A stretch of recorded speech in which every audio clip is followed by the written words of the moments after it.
Ya, retomando.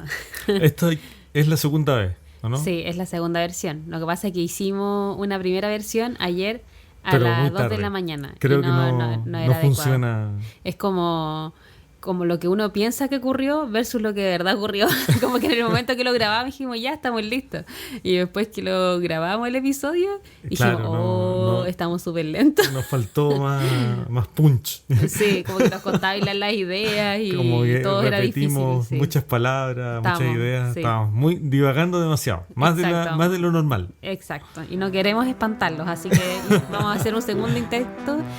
No sé si mejor, mucho más mejor, pero Pero se va a hacer el al intento. menos lo vamos a intentar. Eso. Exacto. Bueno, el motivo de nuestra ausencia, sí habíamos Eso, partido así partimos. Vamos a tener que empezar a recordar. y quizá vamos a hacer todo más lento va a porque ser peor. tratando de recordar lo Va a ser malo peor. que dijimos la vez anterior. Sí, creo que yo había dicho que había que explicar por qué va a ser todo más lento. ¿No? El efecto contrario. Qué desastre. El efecto contrario.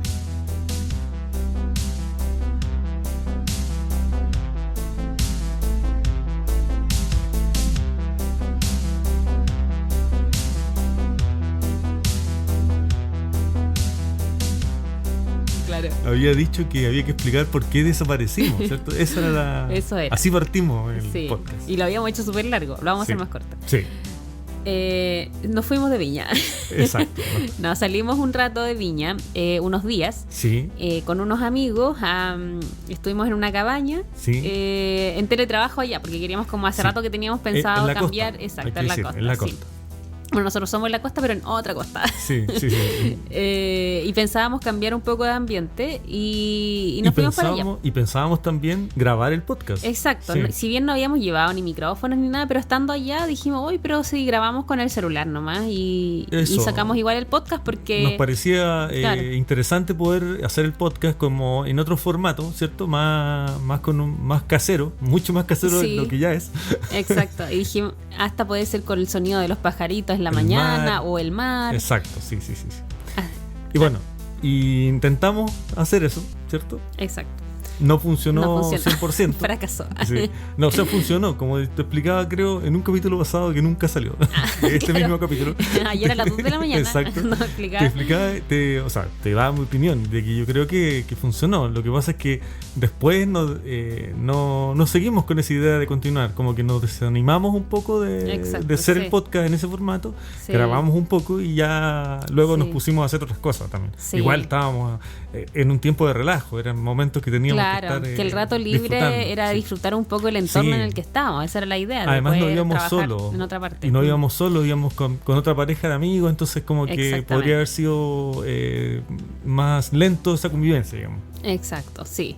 Así que nada, pues y cuando estábamos además allá, las distracciones no eran solo el ambiente, sino que Claro. se nos allegó, y en alguna historia lo mostramos, un pequeñín de 4 patas. Algunos y algunas ya están adelantándose a lo que... Porque recibieron información privilegiada, ¿cierto? Sí, algunos ya saben ya y les he saben, hecho spam claro. Exacto, de toda esta sí, sí, situación. Bueno, encontramos un menino, Sí. un gatito en el camino, y estaba muy enfermo, como con sus ojitos Sí. con conjuntivitis. Claro. Eh, Fuera de que estaba delgado, se notaba que... se notaba muy flaquito. abandonado un poco, Y ¿cierto? abandonado, sí, con mucha hambre y todo. Entonces, Sí. cuando llegó a la cabaña, nos dio mucha pena. Dijimos, como que no podemos omitirlo, está ahí, llevémoslo al veterinario mañana, tratemos de Claro. conseguirnos un lugar, porque igual no era un lugar como una ciudad donde uno pudiese acceder a veterinarios. De hecho, no aparecía De ninguno hecho, en no Google apareció, Maps. claro. Era terrible, Nos así costó no mucho encontró mucho. encontrar incluso pero- nos compramos en su momento desparasitarlo, Antiparasitario, ¿cierto? claro. Ujú. Y fue difícil, fue Fue muy difícil. Claro. Pero gracias a que esta comunidad trae gente tan diversa a nuestras vidas, Sí, solicitamos, en realidad hicimos un teje llamado exacto. y recurrimos a la Babi Crisosto, que ella es veterinaria. Claro, hay que agradecerle a la Babi y que le agradezco fue un mucho 7, nos porque, ayudó muchísimo. Sí, y pucha, se nota la vocación ahí de las personas. Sí, se cuando pasó la Babi, se pasó. Sí, porque nos ayudó mucho a ayudar a este pequeñín. Eso. Nos indicó cómo hacer hacerle sus lavados, como ayudarlo con las condiciones, con los medios que teníamos en ese minuto. Claro, respondieron dudas que nosotros teníamos respecto a un animal que igual es de calle, que estaba en la calle, digamos, entonces también puede tener parásitos, qué sé yo, muchas cosas, y poco a poco nos fue entregando una información súper valiosa en ese momento. Claro, hasta Así del comportamiento, claro, de cómo, de por qué estaba sí. ahí, no sé qué, o sea, ya... Hasta intercedió en lo que se viene... En lo que se viene a continuación, porque esto duró varios días, estas curaciones, y el pequeño, si bien secretaba menos pus y todo eso en la infección que tenía... Exacto, sí. Igual fue aminorando, pero igual seguía estando, y llegó el momento en que teníamos que volvernos y seguía él con su infección muy latente todavía, o sea, y además seguía súper apegado a nosotros. Ya a esa altura ya estuvo, se quedó mucho tiempo en la cabaña, ya pasó a ser parte de la rutina diaria. Le teníamos una camita, está el gato y, claro, le teníamos sus comidas, comió mucho atún durante toda esa semana. Exacto, escuchábamos perros por las noches y salíamos a ver al gato, así como, el gato claro, protegiendo al pequeño. Ahora estábamos los 4, así que fue como una cruzada en el fondo. Fue una misión, era salvar al pequeño. Entonces la Babi, en todo esto que nos iba asesorando, que también se sumó a la cruzada. Sí, se sumó, era la quinta integrante. Desde ella Puerto Varas. Ella no lo sabe, pero estuvo presente todo ese tiempo. Exacto, sí. Y empezamos, ella comentó, porque yo les vocé a lo mejor la idea también de que, claro, de que pobrecito que se iba a quedar solo. Es que en realidad era una preocupación bien cierta. Porque dijimos, a lo mejor va a quedarse después con la infección peor, o sea, va a sanarse la infección hasta donde lo dejemos, digamos, no sanarse por completo, pero como va a dejar de recibir curaciones, va a volver a recaer en su infección. Así que nos esbozó la idea de, ¿por qué no lo adoptan? Claro, ella intercedió por el gato, ella intercede por los animales, porque era la voz de los desprotegidos. De los desprotegidos. Así que, como te decía yo, si es que hay gatos que están escuchando, contacten a su representante, porque les va a conseguir un dueño inmediatamente. Es muy persuasiva. Exacto, es muy persuasiva. Logró ahí conmover todo mover los hilos y logró convencer. Y pintarnos una posible adopción muy fácil. Exacto, sí. Y sin y fue de alguna forma también así. Exacto, como viene ahora el remate de esta historia. Exacto, que cuando nos fuimos y esperamos hasta el último día, como realmente para ver, de hecho preguntamos a los vecinos del lugar si el gato era de alguien ahí, o sea, hicimos averiguaciones y todo para ver si que tenía dueño, si a lo mejor se había perdido. Y nada, entonces llegó el momento de irnos y fue como así 2 horas antes de irnos y no teníamos nada, pero todavía lo estábamos pensando. Claro. Y dijimos, no, ya, vamos a comprar un transportín y nos lo llevamos nomás por último si no se adapta. Mi miedo más grande era que él vivía libre, entonces si no se adaptaba a un departamento era complicado, difícil, iba a sufrir. Pese a que había dado indicios de un muy buen comportamiento cuando estuvo allá. Él hacía todos los checks, nosotros lo poníamos a prueba mentalmente, él nunca supo, pero tenía lo poníamos por varias pruebas. Sí. Exacto, como de apego, de independencia, de no sé, ser dócil, ser amoroso y todo eso. De todo era un 7. Todo se sacó buenas notas, sí. Pasó todos los exámenes. Exacto, hasta el último minuto. Punto. Incluso ese día, ¿te acuerdas? En la noche era como, ¿y qué pasa si el otro día? Porque obviamente no lo dejábamos entrar a la cabaña y qué sé yo, porque además hay que decir que nuestra pareja de amigos tienen una perrita que es grande, digamos. Entonces no sabíamos qué podía pasar. Entre ellos no hubo ningún problema de día, digamos, pero en la noche no sabíamos. Entonces, hasta ese día decíamos, quizás el gato se va, y justo al otro día que nos teníamos que ir en la mañana, quizás no estaba. Entonces, si no estuviera, no podríamos llevarlo tampoco. Exacto. Entonces, mejor comprar el transportín hasta último minuto. Y literal, fue hasta último minuto. Exacto, sí. Y dijimos, ya, llevémoslo, porque se portó bien, hizo todo ok. Y dijimos, bueno, si no, lo traemos para acá, lo sanamos, no estaba castrado, entonces lo castramos, lo curamos y desparasitar y todo. Todos sus tratamientos al día, digamos, para que darle una opción si es que es el caso. Si es que no es feliz con nosotros, digamos, que podía pasar porque el departamento no es grande, entonces puede ser. Sí. Y él estaba un poco decaído porque estaba enfermo, hay que entenderlo. Entonces su conducta era muy dócil y todo, pero porque estaba decaído. Se dejaba hacer las curaciones, no hacía nada. Exacto. Nunca nos rajuñó, no sabía ni al perro. El perro lo olía, lo olfateaba todo y él no reaccionaba. Así que nada, cuando lo trajimos para acá, el pobre durmió, fue como una terapia de sueño, durmió como 3 días seguidos. Claro, y se portó súper bien, de vuelta se portó súper bien. Y se siguió portando bien, po. Y se siguió portando y se bien. sigue portando bien. Se sigue portando bien. Así que nada, pues ahora ya es parte de nuestra familia. Es parte del patrón de Turing. Es parte del patrón de Turing. Es el momento de introducir que estamos en el podcast El Patrón de Turing. Entonces ahora cuando nos acompañen a nosotros y a nuestro gato. Exacto. Que se llama Sagan. ¿Por Carl Sagan? Sí. Hay que decir que, claro. Exacto, para los que podrían preguntarse por qué, por Carl Sagan, que es este creador de la serie Cosmos, un astrofísico, divulgador científico, muy connotado, ¿cierto? Sí. Y que me gustó porque uno de los nombres de los nombres que barajábamos era un naturalista que nosotros miramos mucho, que se llama Humboldt. Sí. Bueno, lo conocen por la corriente de Humboldt, yo creo también, pero es los pingüinos, claro, el pingüino, pero es mucho más que eso. La vida de él es súper interesante. Hay un libro, de hecho, de su vida súper, para ver si no lo han leído, es muy vida, sí. Da un giro distinto a lo que uno pudiera pensar de él, ¿cierto? Exacto, claro. Y él escribió un libro que se llama Cosmos, muy similar a lo que hizo Sagan en relación como a la Tierra y el universo, el hombre, la Tierra y el universo. Claro, perfiló el libro desde otra vereda, digamos. Claro, pero muy similar. Entonces dije ya, me admiro mucho. Cuando leí la vida de Humboldt lo encontré un tipo genio. Sí. Pero Humboldt no me sonaba tan bien. No era muy como bueno. Decirle Humboldt. Sí, era un poco frío. Sí, así que en cambio Sagan, que también escribió el libro Cosmos. Claro. Y después también se hizo esa serie. Exacto. Y en cambio Sagan te decía que suena como un superhéroe. Sí, pues, como un superhéroe, claro, un visionario. Porque, claro, es un visionario, sí. Claro. Y además está muy emparentado con los temas que a nosotros nos gustan, que es ciencia, las artes, la astronomía. Claro. Bueno, muchísimos temas. Sí. Así que Sagan vino para quedarse por lo menos hasta que él nos deje o pase cualquier cosa. O decida lo contrario, que de repente no le guste. Exacto. Pero mientras está con nosotros y va a seguir con nosotros. Así que le damos la bienvenida, un aplauso.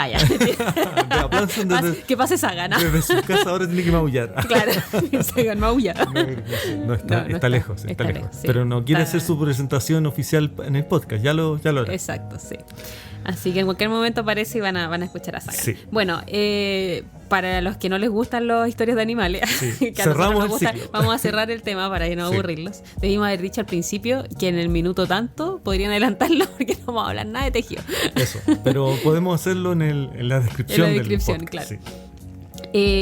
Bueno, entonces en paralelo también está esa inquietud de que tenemos que sacar el podcast el viernes, como son nuestros compromisos con ustedes, o sea, y con nosotros mismos, ¿cierto? Porque estábamos bien preocupados de eso, aunque no que lo crean, estábamos preocupados de presentar el capítulo cuando tenía que aparecer, digamos, que la semana que correspondía. A pesar de que la historia no lo demostraron, pero nuestros corazones estaban preocupados. Estaban preocupados. Sí. Así que hicimos un intento caminando por la playa, dijimos, oye, mira, está el sonido de las olas súper lindo. Sí, eso lo dijimos. Eso lo dijimos. Sí. Pero lo dijimos ayer. La continuación, claro, lo hemos dicho 3 veces. No, pero la continuación es que ese fragmento, ¿cierto? Sí. Bueno, ese fragmento que se presentó en esa conversación que era bastante improvisada, ¿cierto? Exacto. En este ambiente marino y qué sé yo. Y se dio una conversación interesante, creo yo, ahí en ese espacio, ¿cierto? Exacto. Que fue que empezamos a observar y dijimos, ¿de qué podemos hablar? Porque en realidad nuestras conversaciones y las pseudopautas que tenemos son así de 5 minutos previos que ¿de qué podemos hablar? Claro. Y son cosas que a veces nos hemos topado de repente en la semana, que vemos y salen los temas nomás. Entonces no teníamos en realidad algo pensado. No. Y tú dijiste, empezamos a mirar en este mismo audio como prueba, lo hicimos como una prueba, que es un audio que vamos a poner para que vean en qué estábamos en ese minuto, para que vean que es cierto que intentamos hacerlo con el sonido del mar, que al final fue como un ruido. Tenemos la prueba. La prueba, para que no piensen que los estamos ahí inventando, claro. Y empezaste tú a observar la ropa de las personas que estaban por la playa. Del entorno que... Y te recordaste de ciertas situaciones. De ciertas situaciones que, bueno, van a escuchar ahora en el audio que vamos a poner. Vamos a hacer la prueba de fuego. o de agua en este caso. Una prueba de agua. La prueba de agua se trata de grabar con las olas muy cerca. A un par de metros. A un par de metros, pero a un par de metros del celular. Es una calidad no muy buena y con olas muy frecuentes. Entonces no sé si se escuchará muy bien. Pero la intención de nosotros es poder hablar desde aquí, para hablar de tejidos, esa es la idea, hablar de tejidos desde el mar, ya que se tejen redes, ¿cómo no uno va a poder hablar de tejidos cerca del mar? De hecho, me he fijado que mucha gente que visita la costa suele, sobre todo gente más tradicional, suele vestirse con lana. No sé qué tan bueno sea, porque la humedad de la costa no es tan buena para la lana, creo. Yo creo que sí, porque... es hidrofóbica la lana. ¿Ah, sí? Sí. Ah, entonces eso, ahí se entiende, por ejemplo... Los chilotes que andan los chilotes, el sur. Lana, claro. Y la imagen que uno tiene en la cabeza, al menos yo, de esta señora pelo cano, mira, delgada, pelo cano, que tiene su pequeño puesto de artesanía cerca del mar y vende aros, vende collares, y esa persona siempre está... con trajes de lana, sí. Estos abrigos de lana, tejidos. Sí. Ahí me hace sentido. Y bueno, hay varios lugares de costa y de mar, como esto, Suecia, Noruega, que tienen... Claro, tienen mucho mucha cultura de lana, de tejido. Está asociado al mar. Y está muy asociado al mar, al frío, la humedad. Igual los pescadores, los que salen en bote, claro. Por ejemplo, en el sur de Chile, está muy asociado chalecos de lana, como dices tú, Chiloé, es verdad. Esa lana chilota de pescador, yo creo que llevan varias capas así para que no le pique, porque son una lana... Sí. Hipercargada. Yo creo que son eso, están acostumbrados. Sí. Creo que deben estar acostumbrados a vestirse de esa manera. Sí. Cosa que yo no voy a poder hacerlo nunca, creo yo. Ya no formaste callo para... No. En la Patagonia, por ejemplo, también la persona del interior, no de la costa, usa también mucho lana. Pero ahí se entiende, porque hay nieve, o sea, ahí ya es más nieve. Sí. No es el frío de la costa. Claro. Se necesita más abrigo por la nieve, por la baja temperatura. Sí. Sí, hay muchas veces cuando no hay nieve no hay tanta humedad tampoco. No. Yo creo que la única zona que hay costa que no hay lana es la Caribe. Esa es la única parte que no... Hay otras fibras que ocupan, no hay fibras de... Algodón. Fibras vegetales. Exacto.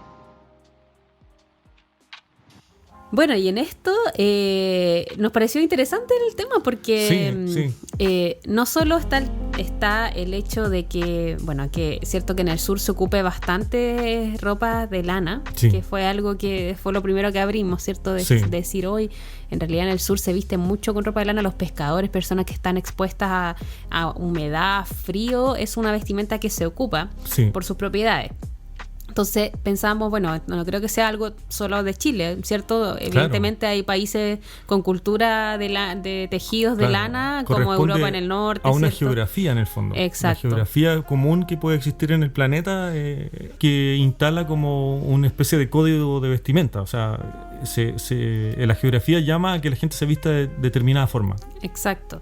Y esto, bueno, si bien a lo mejor no es el origen de la prenda, pero nos llamó la atención de que al menos el origen del nombre suéter y jersey, de hecho, viene de una isla británica que se llaman Islas Jersey, porque eran esta prenda, que era un suéter, que ahí le decían jersey, era la prenda de los campesinos y pescadores de esas islas.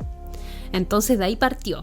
Y después esto se exportó a Estados Unidos y lo ocupaban estas prendas que eran de lana, usada por pescadores, la ocupaban en la burguesía en Estados Unidos para realizar deportes al aire libre. Claro. Entonces, como sudaban, le pusieron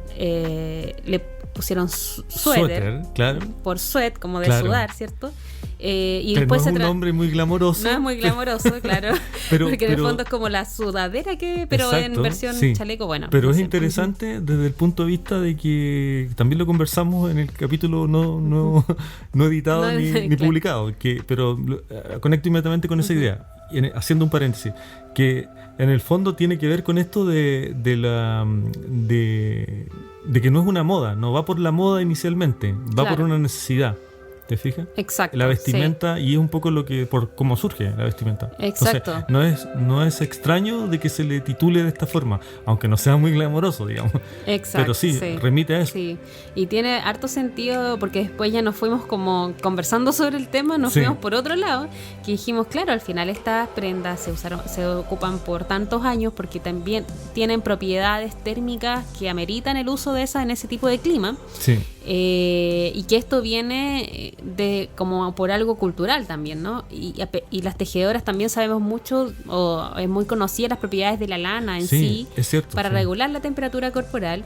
Entonces empezamos a pensar, bueno, esto debe estar como ya estudiado, ¿cierto? Como claro. O sea, el avance de la tecnología, ¿cierto? Incluso en lo deportivo. Se ha avanzado muchísimo y me imagino, y nos imaginamos también en ese minuto, que había estudios en referencia a eso. Sí, porque esto se sigue usando, obviamente, en el sur. La gente se viste con ropa de lana, pescadores y personas que están expuestos a humedad y calor, o sea, y frío. Entonces, buscando eso, encontramos una publicación relacionada con las propiedades térmicas de la lana. Y cómo la lana es un material súper idóneo para poder protegerse del frío. Sí. Ya sabemos por las propiedades térmicas que tienen, etcétera, pero en estos estudios lo que hicieron, son estudios realizados en general para poder mejorar la ropa de personas que están expuestas a estas inclemencias del tiempo, del clima, digamos, que están más expuestas como para mejorar. Claro, buscar una eficiencia en esa vestimenta para esa condición geográfica o climática. Claro, entonces en esta publicación lo que ellos explican es que la lana tiene la capacidad de almacenar cuando hay mucho frío, digamos, ¿cierto? Pero a la vez tú estás en actividades. Eso, sí. Te permite almacenar humedad, pero en el core de la lana, como en el centro de la lana, y dejando las partes externas secas. Como las caras. Exacto, entonces lo que está en contacto con tu cuerpo está seco y eso se va evaporando, entonces eso es lo que, entre comillas, te permite, ¿cierto?, la transpiración o la liberación de la humedad, de tu humedad corporal, para que no te quede, ¿cierto?, en el cuerpo, cuando que es lo que uno quiere evitar. ¿Sabes? Cuando me lo dijiste, vamos a meterte a otros temas, pero cuando lo dijiste en su momento y me lo vuelves a repetir, me suena como la membrana. Claro. La membrana citoplasmática que permite que hay una capa lipídica que tiene una cara hidrofóbica y una cara hidrofílica. ¿Cierto? Claro. Es como viene básica la comparación desde la lana, pero tiene algo de eso. Sí, porque como que los externos serían como tienen como una hidrofobicidad y en el centro hay una como y es bien interesante eso porque gracias a eso permite que sea algo súper idóneo para ese tipo de temperaturas y algo que se ha ocupado desde siempre. Entonces realmente incluso en esta publicación, que a todos estos el autor es Engin Akajun de la Universidad Técnica de Liberec de la República Checa, que hicieron este estudio de las propiedades, de poder como miden la conductividad, miden la resistencia térmica de la lana en condiciones húmedas, en condiciones secas, etcétera. Incluso la mezclan con acrílico, la mezclan con poliéster, con otras fibras, para ver si pueden, y en ciertas condiciones bien particulares, porque recuerden que ellos y estos estudios muchas veces se hacen para condiciones a veces bien especiales. No para... Son ropas que se utilizan en condiciones súper especiales, no como bien decimos, no es para el cotidiano uso, digamos. Exacto. Protecciones, qué sé yo. Si bien se entiende, porque es que es interesante saberlo. Es interesante, claro. Pero uno puede extrapolar, digamos, a la vestimenta y uno de ahí entiende, entonces no nos extrañamos, digamos, que esa propiedad exista. Exacto. En la ropa de lana, por ejemplo. Exacto. Y si bien ellos encuentran, y la conclusión es que la lana 100% tiene estas propiedades súper buenas, y bueno, ellos lo dicen cuantitativamente, que no queremos extendernos en eso, pero dan los datos, las cifras, ¿cierto?, cuantitativas de la mejora y todo eso, en esas condiciones. También hacen una mezcla con acrílicos y ven que también en ciertas condiciones de humedad y todo, favorece el acrílico a las propiedades térmicas de la lana. Claro. Pero en cantidades bajas parece, no en porcentajes como los que las tejedoras podrían encontrar en un hilado, por ejemplo, quizás, ¿no? Esa parte no está tan especificada, o si está especificada, no es para el hilado de lo que nosotros estamos acostumbrados como tejedores, ¿cierto? Sí, pero es interesante porque uno a veces como que uno asocia a veces la mezcla con acrílico a la resistencia, que es eso. Lo que ocurre con los calcetines, ¿no? Que se mezcla con acrílico, cierto. el 25% de nylon más 25% de lana y es la composición súper idónea por un tema de roce y resistencia. Sin embargo, ellos también plantean que el agregar acrílico a la mezcla o a esta unión de lana, de fibra, mejora las propiedades térmicas, y eso está súper interesante. Y después nos fuimos a ver condiciones calurosas, que también hay estudios en condiciones calurosas, claro. Entonces había otro estudio que es realizado por Karina Solorio Ferrales y colaboradores de la Universidad Autónoma de Baja California en México, y ellos estudiaron las propiedades de fibra sintética y del bambú y del algodón. Claro, sí. Para evaluar el comportamiento de estas fibras, e incluso muestran ahí las tramas de tejidos, que lo que hacen es como un elástico de rebecho, como el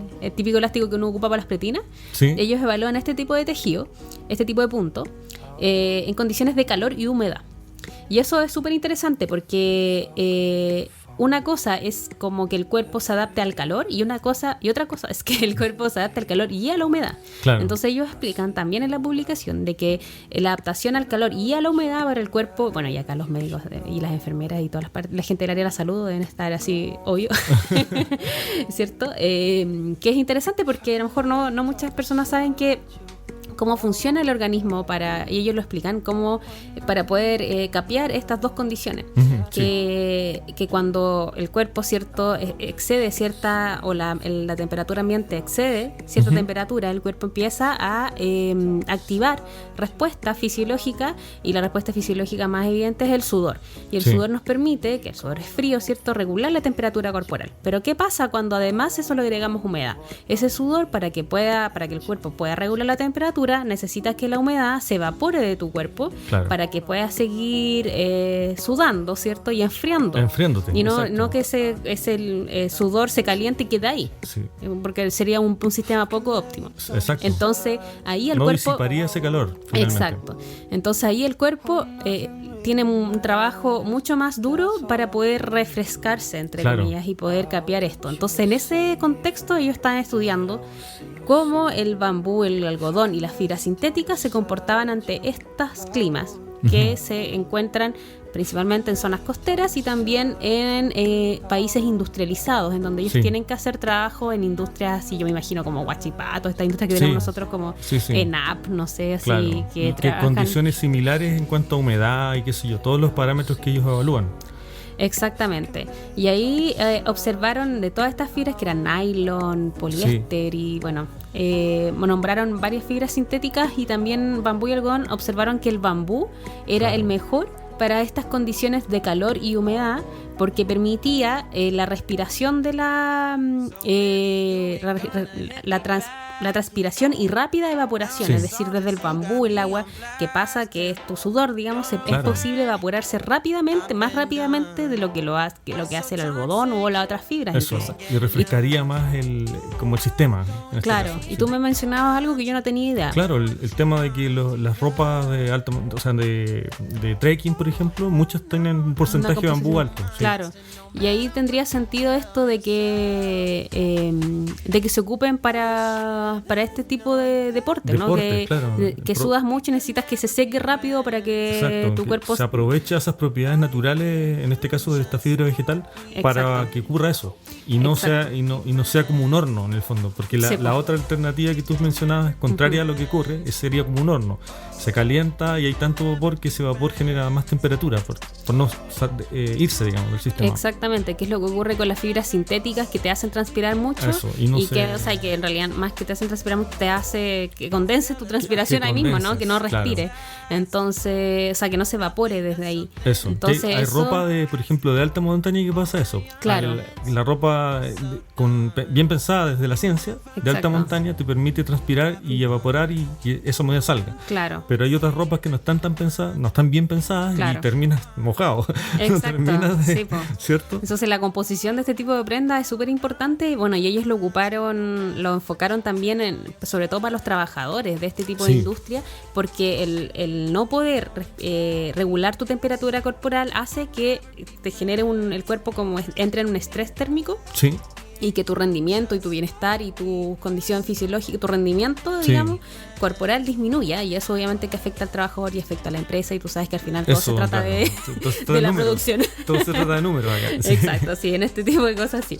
Como que ellos lo planteaban así, pero nos pareció eso como interesante hablar. Darle una vuelta a las cosas que las tejedoras también por experiencia no necesitan de pruebas ni nada, lo conocen, digamos, saben que el bambú es más fresco, o sea, de hecho, ¿te acuerdas? Me acordé de Snape, ¿te acuerdas en un capítulo que hablamos de el Cal de Harry Potter, del suéter del Weasley? Hicimos esa introducción del el profesor Snape que preguntaba cuál es el mejor, y fue su casualidad, cuál es la mejor fibra para ocupar en un clima cálido, qué sé yo, con alta humedad, ¿cierto? ¿Verdad? Pues es muy parecido a todo esto que estamos hablando. Sí, exactamente. Yo, por ejemplo, hubiese pensado que el algodón, el bambú y todo estaban en la misma categoría, y no, parece que el bambú por lo menos tiene mayor... Claro, si nos vamos al Caribe, el bambú es la clave. Iríamos con prendas de bambú. Claramente esa sería mi elección. Muchas tejedoras lo saben y ahora lo ratifican a través de la ciencia un poco. Exacto.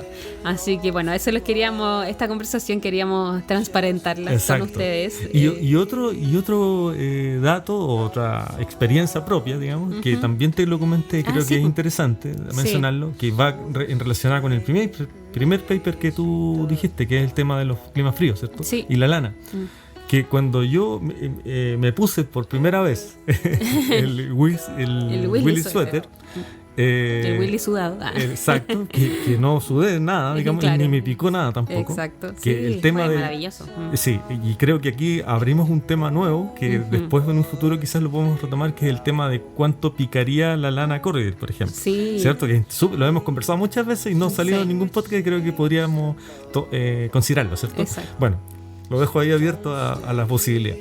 Pero voy a referirme a otra cosa, que al salir me di cuenta que me sentí protegido del frío.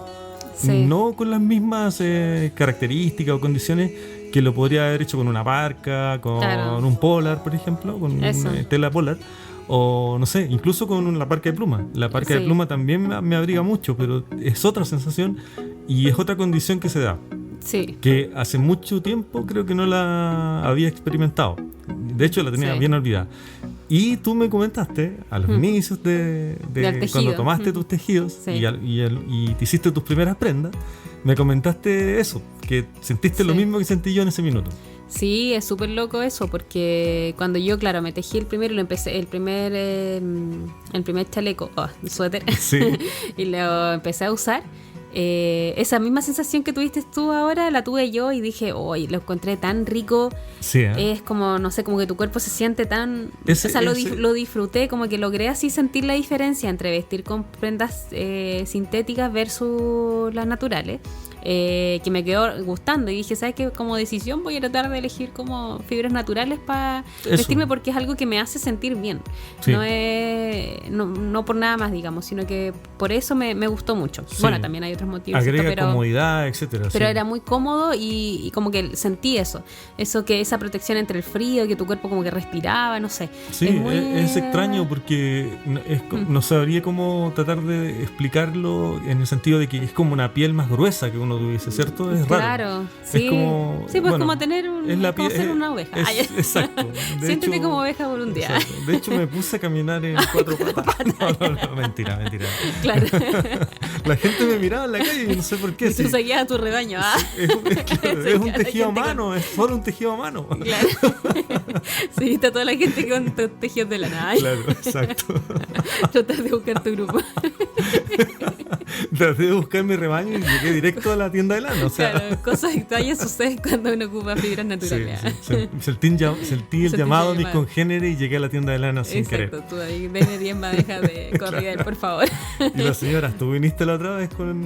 Claro, y la señora que nos conocen muy bien. Sí. Así que bueno, los dejamos entonces súper invitados la próxima semana a un nuevo capítulo.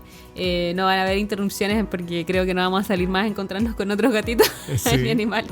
Vamos a intentar ser más sistemáticos en la entrega de los podcasts. Sí. Y eso ya, y mañana domingo, porque estamos grabando el sábado a última hora, por supuesto, vamos a hacer un en vivo. Para contar de todo un poco. De todo un poco, sí. Sí, y repetir la historia del gato, porque es muy bonita. Y para mostrar también. Para mostrar al hijo. Tenemos la hijo, posibilidad de mostrarlo. Claro, al gato ardilla. Al gato ardilla. Porque es un tigre, es el tigre ardilla en realidad. Sí, es mitad gato, mitad cola. Exactamente, es un gato que no sabemos si es gato o más cola que gato. Sí. Pero ahí lo van a ver seguramente. Sí. Así que un abrazo y que estén muy bien. Sí, besitos. Chao. Adiós. I'm happy to make time for your feelings, but you have to admit I already do. Let's just break it down to you and me uptown, dancing all around.